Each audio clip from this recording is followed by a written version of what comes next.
নমস্কার দাদা ভাই দিদি ভাইরা, কেমন আছেন আপনারা? আপনাদের আশীর্বাদ ও দোয়ায় আমরা ভালো আছি।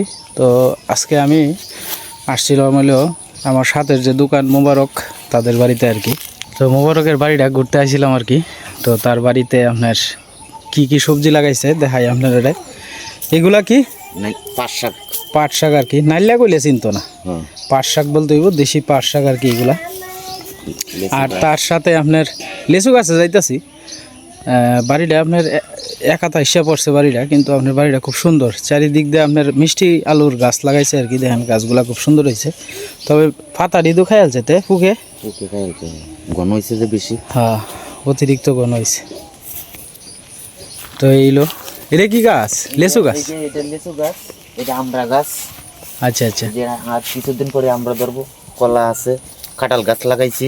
আচ্ছা, বাড়িটা খুব সুন্দর, নতুন বাড়ি লইছে তো, আর মাটি কাটাইছে নতুন, তো কলা গাছও লাগাইছে। তো দেখার মতো সুন্দর, সাথে গরু বাছুরও আছে, সব আছে। একটা ছোট্ট লেচু গাছে আবার লেচু হয়েছে, এখানে বনের আছে, ওই যে বনের লাশ বিশাল উঁচা করে দিছেন গরু পালে তো ওইদিকে। আর বাড়িটাও খুব সুন্দর একটা জায়গার মধ্যে, নিরিবিলি পরিবেশ। বাড়ির সামনে মরিচ রৌদ্র দিছে আর কি। তো তার একটা এইদিকে আপনার গোবর টোবর রাখে আর কি। এই গোবর আবার ক্ষেতের মধ্যে নিয়ে দেয় আর কি। গোবর আপনার জৈব সার হিসাবে ব্যবহার হয়। আপাতত গরুর সংখ্যা কমায় আলছে আস্তে আস্তে। গরুটা তো ভালোই আছে মোটামুটি। হ্যাঁ, মাত্র 1 বছর হয়েছে। 1 বছর, দেশি গরু হিসাবে ভালোই। এই গরুটাও সে বিক্রি করে দিব আর কি। তার একটা জায়গা রাখছে, তো তো জায়গার টাকা দেওয়ার সময় গরুটা বিক্রি করে দিব। সামনে কোরবানির ঈদ আইতাছে, মোটামুটি দাম পাইব ভালো। তবে এই গরুটা যদি 1-2 বছর কেউ পালতে পারে সুন্দর করে, তবে আবার এটা একটা সুন্দর গরু হইব আর কি। মাথায় সিংহে খুব চমৎকার সুন্দর। আনুমানিক কীরকম বেচতে আর ভাই? যদি ঈদের পরে বেচলে 80 টার্গেট, 70-80 মনে হয় বেচন যাবে। হ্যাঁ, 70-80 না সেওটা ভালো আছে। তো এই জায়গাটার মধ্যে আপনার নয়া এরপরে আপনার করা লাগে আর কি, যাওয়া লাগে। আর এটা হচ্ছে আপনার মূলত গরুর ঘর হিসাব, লাকড়ি টাকড়ি ওরা। এই যে দেখেন গইটা রাখিয়া তুই দিছে, এরপরে গাছের যত আলাবালা আছে সব কিছু রাখছে। গ্রামে থাকলে তো মনে করেন যে একটা সুবিধা কি, যে কোনো জিনিস দিয়ে আপনার রান্না বান্নার কাজটা চলে আর কি, ধান সিদ্ধ করা যায়। তো এইদিকে আবার আমের গাছ লাগাইছে আর কি, কত সুন্দর আম আইছে। বাড়িটা আসলে খুবই সুন্দর। এই যে দেখেন কত সুন্দর আম ধরে রাখছে, ছোট্ট গাছে আম আইছে। আবার এনে একটা এই যে দেখেন লিচু গাছ আছে, লিচু গাছও কত সুন্দর লিচু আইছে। কিন্তু দুঃখের বিষয় হলো লিচু ওয়াইটি কিন্তু আমরা খাওয়াই না। এই যে দেখেন কত সুন্দর লিচু আইছে, ছোট ছোট আম গাছ দেখার মতো। হ্যাঁ, না মোবারকের বাড়িটা অবশ্য সুন্দর, নতুন বাড়ি লইছে। এই মাটিটা বোধহয় গত বছর কাটাইছে আর কি। না, গেছে বার কাটাইছে, গত বছর কাটানো হয়েছে। আসলে আজকে মূলত এনে আসার কারণ হইল গিয়ে ওনাদের গ্রামে একটা মসজিদের আর কি আমি একটা ভিডিও দিছিলাম। তো এই মসজিদের টিনের সংস্কারের জন্য আর কি। তো টিন বাবদ কীরকম খরচ আয় না এই গ্রামে একটা আজকে মিটিং হইব আর কি।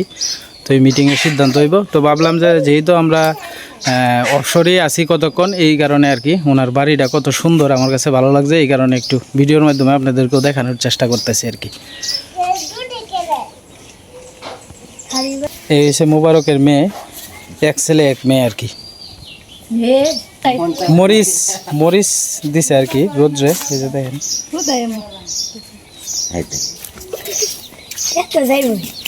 ওরা 4 আয়োজন করছে, মোবারকের বাসায় আসছি। তো এই যে বাসা,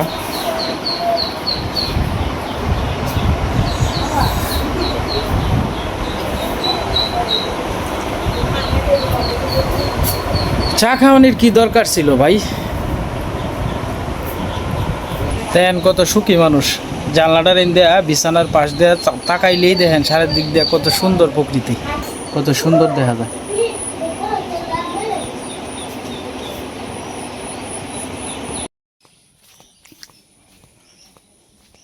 আমরা অনেক মসজিদের দিকে যাইতেছি আর কি। তো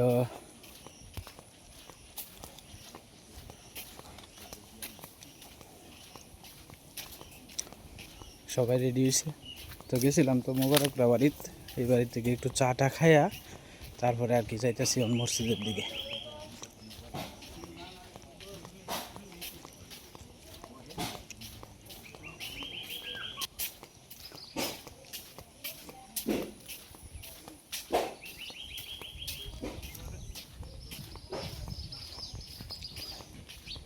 গ্রামটা খুব সুন্দর, চর অঞ্চলের গ্রাম তো খুব সুন্দর।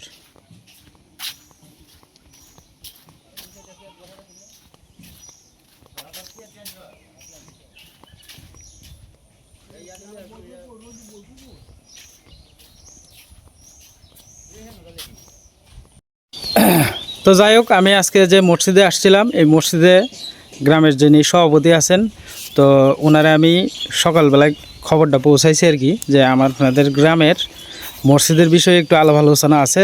গ্রামের যারা মুরব্বী আছেন এবং মসজিদের সভাপতি, এশিয়ার সবাই রাখার জন্য আর কি। তো মোটামুটি সবাই এনে উপস্থিত হয়েছে। আসলে কামে কাজে থাকে তো, আর আজকে শুক্রবারের দিন, জুম্মার দিন তো তো আমি আসতেও একটু লেট হয়ে গেছে, আমার কাজ কাম শেষ করে আইছি। তো এই হলো গিয়ে মসজিদ। বিগত আমি প্রায় আজ থেকে আপনার এই প্রায় 12-14 দিন হইতো না, 12-14 দিন আগে এটার ভিডিও দিয়েছিলাম আর কি। তো আজকে আপনার এই মসজিদের মানে উপরের চালগুলা যে আপনার সংস্কার করার জন্য কীরকম টাকা পয়সা আসতে পারে, এটার জন্য আর কি মসজিদের যে সভাপতি আছেন ওনার সাথে আর কি আলাপ আলোচনা করব। আসসালামু আলাইকুম উপস্থিত আমার গ্রামবাসী, হ্যাঁ, এবং ওই কথাগুলো যে জায়গায় যাবে তাদের দৃষ্টি আকর্ষণ করছি। হ্যাঁ, আমরা চন্মলিকপুর গ্রামের বাসিন্দা। আমরা একটা ছোট্ট একটা গ্রাম, সেই গ্রামের লোক সকল আমরা দরিদ্র সীমার নিচে বসবাস করতেছি। হ্যাঁ, আমাদের একখানা মসজিদ আছে, সেই মসজিদটা হয়তো বিভিন্ন সময় বিভিন্ন জনে সাহায্য সহযোগিতায় কাজকর্ম করে গেছেন। হ্যাঁ, এখন আমাদের সমস্যা হচ্ছে যে আমাদের মসজিদ ঘরে আসলে হয়তো পানি পড়ে, হ্যাঁ, বৃষ্টি বাদলের সময় আসছে, হ্যাঁ, পানিতে মুসল্লিদের অসুবিধা সৃষ্টি হয়। কারণ এখন আমরা গ্রামবাসী, হ্যাঁ, ওইদিকে যে কাজটা করব এই ধরনের আমাদের মানে সামর্থ্য নেই। হ্যাঁ, যার ফলে আমাদের কিছুদিন আগে আমাদের গ্রামের একটা রাস্তা, সেই রাস্তাটাও খুব খারাপ ছিল, মসজিদের লোক আসতে পারে না। সেটা হয়তো আমাদের নিজেদের উদ্যোগে সেই রাস্তাটুকু আমাদের করতে হয়েছে, অর্থাৎ মসজিদে আসার জন্য। গ্রামটা আমাদের পূর্বে উত্তর দক্ষিণে রাস্তাটা দরকার ছিল, যার ফলে মসজিদে আসার জন্য মসজিদে মিডিলে আছে। হ্যাঁ, এ পর্যন্ত আমরা রাস্তা করছি। এতে আমাদের অর্থনৈতিক সমস্যা অনেক আছে, আমরা কিছু করতে পারতেছি না। এখন যদি কোনো হৃদয়বান ব্যক্তি যদি থাকেন, হ্যাঁ, আমাদের এই মসজিদের পাশে দাঁড়াইতে, হ্যাঁ, মসজিদটা সংস্কার করার জন্য, হ্যাঁ, ওনাকে আমরা হয়তো আমি অন্তরকে অনুরোধ করব যে দূর সময় আসে সেই মসজিদের পাশে দাঁড়াবার জন্য, হ্যাঁ, একান্তভাবে অনুরোধ জানাচ্ছি। তো আসলে গ্রামের মানুষ তো এইভাবে আপনার ক্যামেরার সামনে কথা হয়তো মনে করেন যে সচরাচর বইলে অভ্যস্ত না আর কি। যাই হোক, কথার ভিতরে কোনো ভুল ত্রুটিলে দয়া করে আপনারা ক্ষমা সুন্দর দৃষ্টিতে দেখবেন। আচ্ছা, আপনার যে আমি আসলে আপনারা অনেক গরমের মধ্যে দাঁড় করে রাখছি, আমি ক্ষমা প্রার্থী আপনাদের কাছে। তো আপনারা যে এই যে মসজিদের লম্বা কতটুকু আছে? 20 হাত। সাথে যে ইমাম সাহেবের ঘর আছে এটা সহ কত হাত? 28 হাতের মতো। এনে আমি ওনাদেরকে বলছিলাম যে একজন মেস্তুরি আনার জন্য আর কি। তো এই যে মেস্তুরি, তো উনি একটা রাফ হিসাব দিছে আর কি। তো এই হিসাবটা আপনাদের কাছে উপস্থাপন করতেছি। এনে কীরকম কিলা আসতে পারে? আমাদের এদিকে টিন আসতে পারে প্রায় 7.5 বান্ডেলের মতন। 7.5 বান্ডেল টিন, আচ্ছা। আর কাঠ আসতে পারে, হ্যাঁ, প্রায় 30-35 কেবির মতন। 30-35 কেবির মতো কাঠ আসতে পারে। আসলে আপনার মিস্ত্রি যখন হিসাব দেয় তখন কিন্তু একবারে একুরেট করে হিসাবটা দিতে পারে না, কিছু কম বেশ হয়তো হইতে পারে আর কি। হয়তো কোনোটার মধ্যে কম, কোনোটার মধ্যে বেশি আর কি। এরপরে আপনার কাঠ আর সব কিছু মিলাইয়া মিস্ত্রি খরচ সহ টোটাল এনে আনুমানিক কত টাকা খরচ আসতে পারে? 1,70,000 টাকার মতো আসতে পারে আর কি। এর থেকে কিছু বেশি হইতে পারে, কিছু কম হইতে পারে। তো এনে আপনার বেশি হওয়ার সম্ভাবনা, কম তো হইতোই না আর কি। আচ্ছা আচ্ছা। তো আপনার এনে 1,70,000 টাকার মতো টোটাল আপনার খরচ হইতে পারে এই টিন সংস্কার করার জন্য আর কি। তবে এনে একটা কথা আছে, আপনারা যে 1,70,000 টাকা হিসাব করছেন, এই টিন কি সর্বোচ্চ ভালো মানের ধরছেন না কম দামা ধরছেন? ভালো মানের। আপনারা মসজিদের কাজ করবেন, একটা জিনিস লাগাইবেন যে জিনিসটা যাতে 20-30 বছরের ভিতরেও যাতে চেঞ্জ করা না লাগে, এরকম হিসাব করে এটা কাজ করবেন। আজকে করলেন 6-5 বছর পরে যদি আবার বদলানি লাগে এই জিনিসটা খারাপ দেখা যায়। আর আপনারা যে কোনো কাজ করবেন মনে করেন যে শক্ত এবং মজবুত করে করার চেষ্টা করবেন, যাতে একবারে কাজটা করলে যাতে 50 বছরের ভিতরে হাত না দেওয়া লাগে এরকমভাবে। আর আপনার যেহেতু আপনার খালি জায়গার মধ্যে এন সর্বোচ্চ ভালো যে 510 টিনটা আছে, এটা দিলেই মনে হয় ভালো হইব। 510 টিন ক্যারাবিয়ান হর্স 500। হ্যাঁ। তো এনে আপনার যে হিসাবটা আসছে এটা হচ্ছে আপনার ওই 510 টিন এবং কাঠকুট যা আছে সব কিছু ভালো মানের দিলে 1,70,000 টাকার মতো আনুমানিক হিসাব। এটার মধ্যে কিছু বেশিও হইতে পারে, কিছু কমও হইতে পারে, কারণ একটা মিস্ত্রি যখন একজন মিস্ত্রি যখন হিসাব দেয় তখন মনে করেন যে আপনার এই একুরেট করে কিন্তু কোনো কিছু দিতে পারে না। কাজটা শুরু করার পরে কিন্তু এইটা না হেডা, হেডা না হেডা, একটু না কিছু কিন্তু বাড়ে। আজ পর্যন্ত কোনো মিস্ত্রি পাই টু পাই হিসাব করিয়া দিতে পারছে না ঠিকঠাক মতো। তো যাই হোক, মনে করেন আমি একটা আনুমানিক রাফ হিসাব দিছি। আপনারা যারা আমার ভিডিও দেখেন, যারা সামর্থ্যবান আছেন, তো এই মসজিদের পাশে এসে দাঁড়ায়েন। এই মসজিদের কাজ হয়তো মনে করেন যে আজকে যদি টাকা পায় কালকেই কাজ শুরু করে দিব, কারণ মনে করেন যে টাকার উপরেই নির্ভর। আর বিশেষ করে এই গ্রামের মানুষ হয়েছে আপনার ধান জমির উপরে নির্ভরশীল বেশি, ফসকৃষির উপরে নির্ভরশীল বেশি। দেখা গেছে যে যাই ফসকৃষি হয় এবং বেশিরভাগই আপনার ওই লোকিয়া দেখা গেছে মানুষের বাড়িতে কাজকর্ম করে খাওয়া দাওয়া এরকম লোক আর কি। সাধারণ দরিদ্র একটা গ্রাম। তো এই গ্রামে রাস্তাঘাট থেকে শুরু করে সব কিছুই তো অবহেলিত। মনে করেন যে এই গ্রামে মনে করেন যে চলাচল করার মতো একটা রাস্তা নাই। আমি যাওয়ার সময় আপনাদেরকেও দেখাবো। আর আমি যে মালামাল এর আগের বার নিয়ে আসছিলাম, একটা কল এই গ্রামে দিছিলাম। তো এই গ্রামের কলটা আনতে গিয়েও কিন্তু আমার খুব কষ্ট হয়েছে, এত পরিমাণে রাস্তা খারাপ। কিন্তু করার নাই কিছু। প্রতি বছরেই আপনার দেখা গেছে চেয়ারম্যান ফাঁস করার আগে মনে করেন প্রতিশ্রুতি দেওয়া যায় যে কালকেই রাস্তা হয়ে যাব আমি ফাঁস করলে পরে, কিন্তু দেখা গেছে যে ফাঁস করার পরে আর চেয়ারম্যান আর এইদিকে দেখা নাই, এই হলো অবস্থা আর কি। তো যাই হোক, আমি আর একবার আপনাদের মসজিদের যে কী 4-5টা সবাই নিয়ে আমি আপনাদেরকে একটু ঘোরানোর চেষ্টা করব। এবং একটা মসজিদের দেখা গেছে যে আপনার বাথরুম, এটার অবস্থাও খুব ভয়াবহ খারাপ। আমি এর আগের ভিডিওতে তুলে ধরছিলাম। তো আমার দায়িত্ব হইলো মসজিদের কী সমস্যা আছে সব কিছু তুলে ধরার। একজনে যদি দয়া দৃষ্টি করে তো আসলোই, না আসলেও তো কিছু করার নাই। তো এই মসজিদের ইমাম সাহেব আছেন, উনি যদি কিছু বলে আর কি। আপনি কিছু বলবেন হুজুর? আলহামদুলিল্লাহ, আল্লাহ তাআলা যারা এরকম আল্লাহ তাআলা রাস্তায় দান করে, আল্লাহ তাদের দানের উসিলা জান্নাতে ঘর বানায়। মাম্মা হাদিস শরীফের মধ্যে আছে, মাম্বানা লিল্লাহি মসজিদান বানাল্লাহু লাহু বাইতান ফিল জান্নাহ। যে ব্যক্তি মসজিদ বানাইলো, আল্লাহ তার জন্য জান্নাতে একটি ঘর বানাবে। যারা এখন যারা সহৃদয় ব্যক্তি আছেন, ধনবান আছেন, অর্থশালী আছেন, আমি তাদেরকে অনুরোধ করব এরকম আল্লাহর ঘর নির্মাণের জন্য, সংস্কারের জন্য সকলেই ইনশাল্লাহ শরীক হবে। আচ্ছা, যাই হোক, আসসালামু আলাইকুম। ওখানে মসজিদের 4-5টা একটু সবাই নিয়ে আপনাদেরকে একটু ঘুরে দেখাই মসজিদের আশপাশটা কেমন অবস্থায় আছে আর কি। তো এইদিকে আপনার এই যে সামনের জায়গাটা আছে, এটা এতটা ইমার্জেন্সি না, তবে এটা খালি আপনার একটু সিমেন্ট দিয়ে প্রলেপ দিলে হইব। এই যে এটি বাঙ্গাচোরা, এদিকে বাঙ্গাচোরা আছে, ফাইটটা গেছে গা, ফাড়া জায়গা আর কি। এই যে এটি আপনার ফাটা ফুটা আছে, এদিকেও আছে কিছু জায়গা। তবে আপনার ভিতর কিন্তু খুব ভালো। ভিতর এই গ্রামেরই একজন ভদ্রলোক আছেন, উনি করে দিছে আর কি। ওই যে মিমঘর আছে সাথে। তো এই যে মসজিদের ভিতরটা খুব সুন্দর, কিন্তু উপরের দিকে তাকাইলে পরে কোনো কিছু উপর দিয়ে আর কি পানি ভরে। আর এই যে দেখেন অবস্থা, এইগুলা তো অনেক আগের ফাইট টাইট এইগুলো আর কি। এটা হচ্ছে ইমাম সাহেবের ঘর আর কি। এর আগের ভিডিওতে তো আমি দেখাইছিলামই। তো ইমাম সাহেবের ঘরে দিয়েও আপনার পানি ভরে আর কি। তো বৃষ্টি যখন বেশি আসে ইমাম সাহেব আপনার উইটা বসে থাকতে হয় আর কি। তো এই যে বিছানার মধ্যেও পানি টানি পরে, এই হলো অবস্থা। ইমাম সাহেবের ঘর। তো এই যে মুসল্লি যারা আছে সবাই এদিকে আছে আর কি। তো এদিকে আপনার একটা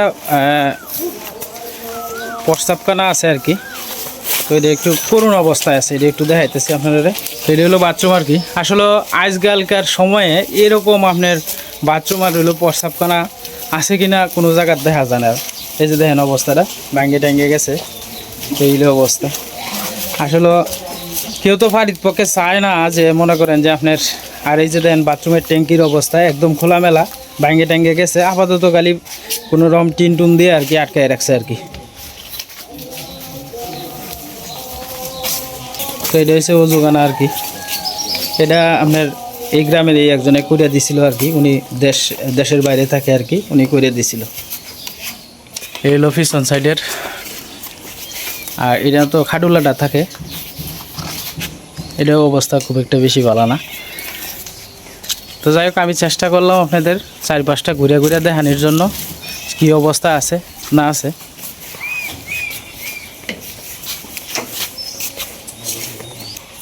তো শেষ করলাম, মানে ঘুরে টুরে তো দেখাইলাম। তবে এই যে মসজিদের সভাপতির কাছে কিছু কথা বলি।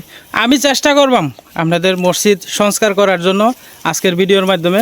তবে যদি লাস্টের হিতে আপনারা সবাই সহযোগিতা করেন আমার সাথে, হ্যাঁ আপনারা সহযোগিতা করেন। আমি আমার জায়গা থেকে যতটুকু পারি এটা সংস্কারের চেষ্টা করতেছি।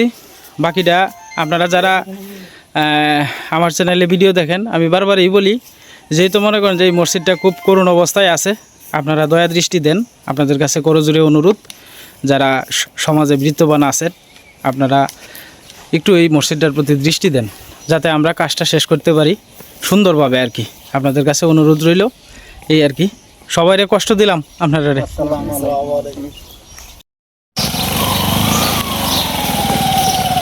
রাস্তাঘাট খুব খারাপ। তো আমরা এই গ্রামেরই এক ভাই মোটরসাইকেলে দিয়ে যেতেছে আর কি, এদিকে অনেকটা জায়গা তো।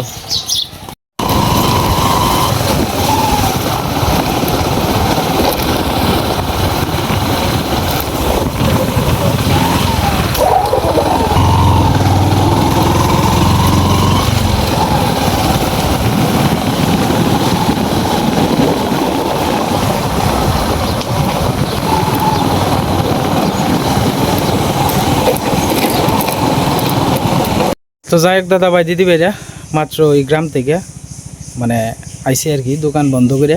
তো আমি মূলত দোকান বন্ধ করে গেছিলাম, কারণ মনে করেন একটা ভালো কাজ করতে গেলে কিছু না কিছু তো স্যাক্রিফাইস করুন লাগেই। তো আসলে আমি যে গ্রামে গেছি, এই গ্রামের মানুষগুলো আপনার অত্যন্ত ভালো মানুষ, কিন্তু আপনার সমস্যাটা হইলো দারিদ্র সীমার নিচে বসবাস করে মানুষ।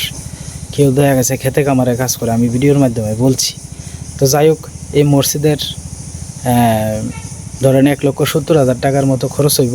তো আমার এক আপা উনি সহযোগিতা করতেছে, প্লাস আপনারা যারা ভিডিওটা দেখছেন আপনারাও সাথে সহযোগিতা করেন, কারণ একা কাজটা করলে একজনের লেগে খুব জুলুম হয়ে যায় আর কি। ধরেন আপনার খুব বেশি কষ্ট হয়ে যায়। আপনারা যদি দয়া করে সাথে থাকেন আমার আপার, তাইলে মনে করেন যে এই কাজটা হয়তো সুসম্পন্ন হইব আর কি, সুন্দরভাবে। কাজ কিন্তু কারোর জন্য থাম্মা থাকতো না। দেখেন, আমি মনে করেন যে চেষ্টা করি আমার দ্বারাতে যদি একটা মানুষের উপকার হয় এবং একজনের যদি উপকার হয়, তো আমি নিজে কষ্ট করতে স্বীকৃতি আছে, কিন্তু আমার দ্বারাতে যদি একজনের উপকার হয় তাহলে আমার এই জিনিসটা সবচেয়ে ভালো লাগে। আমি হয়তো এই পৃথিবীতে একদিন থাকতাম না, কিন্তু যতদিন পর্যন্ত এই মসজিদ থাকে, যিনি এই মসজিদে সহযোগিতা করবেন তার ততদিন পর্যন্তই সওয়াব হইব। তো যাই হোক, দেখেন এর আগের মসজিদটাও মনে করেন যে মোটামুটি কাজ প্রায় শেষের পথেই আর কি। শেষের পথে বলতে যতটুকু টাকা আছে ততটুকুর ভিতরেই কাজটা আটকে রয়েছে আর কি। তো আমি দেখি কয়েকদিন পরে একটা ভিডিও দেওয়ার লাগে চেষ্টা করবাম। আর মনে করেন এই মসজিদটার মধ্যে তো আর টাকা বেশি না, 1,70,000 টাকার মতো টোটাল খরচ হয় আর কি। এর মধ্যে খুব বেশি অংশই আমি অ্যামাউন্টটা বলতে পারতেছি না এই মুহূর্তে। মনে করেন যে আমি কাজে ধরার আগে মনে করেন যে অ্যামাউন্টটা আপনাদেরকে বলে দিব, যে আপা সহযোগিতা করতেছেন, তো উনি আমার নিষেধ দিচ্ছেন আর কি। যাই হোক, আপনারা যারা আছেন এই আপার সাথে একটু সহযোগিতা করেন, তাতে করে দেখা গেছে যে ওনার কষ্টটা একটু কম হইব আর কি। আর নাহলে একা মানুষ তো একটু কষ্ট হয়ে যায়। যারা দেশের বাইরে থাকেন অনেক কষ্ট করেন, অনেক পরিশ্রম করেন, টাকা কামানি তো অত সোজা না। হয়তো আমরা যারা মনে করেন যে বাংলাদেশে তাহি একদিন শরীর খারাপ লাগলে মনে করেন যে দোকানও যায় না বা রেস্ট নেই, কিন্তু দেশের বাইরে যারা থাকে তারা তো প্রতিটা মিনিটে প্রতিটা সেকেন্ডেরই সবসময় মূল্য দেয়, যে না আমি বসে থাকতাম না, 5 মিনিট বসে থাকার থেকে কাজ করলে 5 মিনিটে আমার পয়সা আইব। এই পয়সাটা দেওয়া আমি ইচ্ছা করলে আমার পরিবার নিয়ে খাইতে পারবো, অথবা আমি বাংলাদেশে 2জন মানুষের সহযোগিতা করতে পারবো। তার চিন্তাধারাটা এরকম। দেশের বাইরে যারা থাকে সবসময় কাজে ব্যস্ততার থাকে, ঘরের বউ পর্যন্ত কাজ করে। তো আমি সবসময় মন থেকে আশীর্বাদ করি ভগবান আমাদের বাংলাদেশের যারা আছে বিদেশে, সকলরে যেন ভালো রাখো এবং সুস্থ রাখো যারা রেমিটেন্স যোদ্ধা আছে, কারণ আমাদের বাংলাদেশটাই এখন বেশিরভাগই চলতেছে রেমিটেন্স যোদ্ধাদের উপরেই নির্ভর করিয়া। কারণ মাস শেষে যে বাংলাদেশে টাকাটা পাঠাইতেছে, এই টাকা দিয়া দেখা গেছে যে আমাদের দেশের একটা বড় অর্থনীতির চাকা এরে দিয়ে ঘুরতেছে। যাই হোক, আমি অতটা গোছালো কথাবার্তা কইতারি না। আপনাদের কাছে অনুরোধ, যারা মুসলমান ধর্মপ্রাণ মানুষ আছেন তারা এই মসজিদটার পাশে দাঁড়ায়েন, যার যতটুকু সামর্থ্য অতটুকুর ভিতরেই থাইকা চেষ্টা করেন। মনে করেন যে আমার 5 টাকা সামর্থ্য আছে, আমি 5 টাকা দিয়েই সহযোগিতা করলাম, 10 টাকা সামর্থ্য আছে 10 টাকা দিয়েই করলাম। মনে করেন মানবিক কাজগুলা, আর এটা বিশেষ করে মনে করেন যে আল্লাহর ঘর, এটা তো মনে করেন যে আপনারা যারা মুসলিম সম্প্রদায়ের আছেন, এটা বিশেষ করে মনে করেন যে এটা আপনাদেরও দরকার। তো যাই হোক, আমি এই ভিডিওটা পাবলিশ করার পরে মনে করেন যে আপনার এই ভিডিওর মধ্যে ভিউ খুব কম হয়, কারণ ধর্মীয় কোনো জিনিস দিলে পরে এটার মধ্যে ভিউ খুব কম হয়। আপনাদের কাছে আমার করজোরে অনুরোধ, এই ভিডিওগুলা দয়া করে আপনারা একটু অন্যরা দেখার সুযোগ করে দিবেন। আপনাদের পরিচিত যদি কেউ থাকে দয়া করে দেখাইবেন। এতে করে দেখা গেছে যে একটা মসজিদ নির্মাণ করার ক্ষেত্রে কাজটা খুব সুন্দর হইব আর কি, মানে মসজিদের কাজটা সংস্কারের ক্ষেত্রে আর কি। যাই হোক, আমি আর আজকে কথা বাড়াইতাম না, আজকের মতো এই পর্যন্তই। আপনারা সকলেই সুস্থ থাকবেন, ভালো থাকবেন। আর আমার এই কথার ভিতরে যদি কোনো ভুল ত্রুটি হয় দয়া করে আমার ক্ষমা সুন্দর দৃষ্টিতে আপনারা দেখবেন, নিঃসন্তান হিসাবে, ছোটো ভাই হিসাবে। সকলেই ভালো থাকেন, সুস্থ থাকেন।